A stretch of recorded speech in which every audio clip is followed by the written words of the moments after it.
Can I call you Rose? 'Cause you're sweet like a flower in bloom.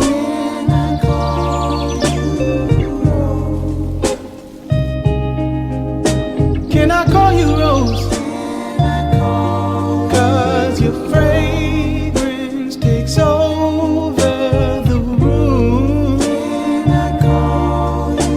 Darling. So una natin gagawin is hugasan lahat ng mga dry ingredients, malamang. At pagkatapos niyan, hihiwain na natin. Isa lang ang kawali sa mainit na apoy. Huy! Di pala ako nang marinate ang baboy, kaya papakuluan na lang natin. Sa mainit na kawali, ilagay ang baboy at saka itapon mo, charis. Di ako naglalagay ng oil and water kasi yung baboy mismo ang naglalabas niyan. Dito pa rin ako. So kung ganito naka-brown at wala ng tubig, iset aside mo muna. Sa same pan, maglagay ng mantika kasi magigisa tayo ng bawang at sibuyas.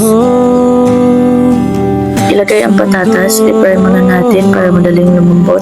Then ilagay yung carrots, same lang din sa patatas na i-fry. If okay na, ilagay ang baboy na pinakuluan natin kanina. Okayin mo lang hanggang sa ma-okay na. Maglagay ng isang cup na tubig, nasa inyo na kung marami bang ilalagay nyo. Huwag nyo munang i-mix, maglagay muna kayo ng tomato paste at okayin. If ganito nakaganda ang minudo nyo, maglagay kayo ng 1 cup of water. Maglagay ng tomato sauce and bell pepper.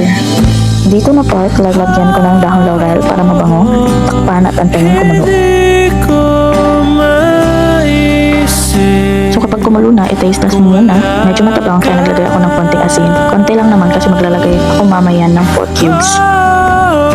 Maglagay ng pineapple, green peas, and beans. Okayin na natin para matapos na tayo. Uy! Super pretty naman ang ating minuto, dudes. Lagyan mo na yan sa ating lalagyan at pwede mo nang kainin.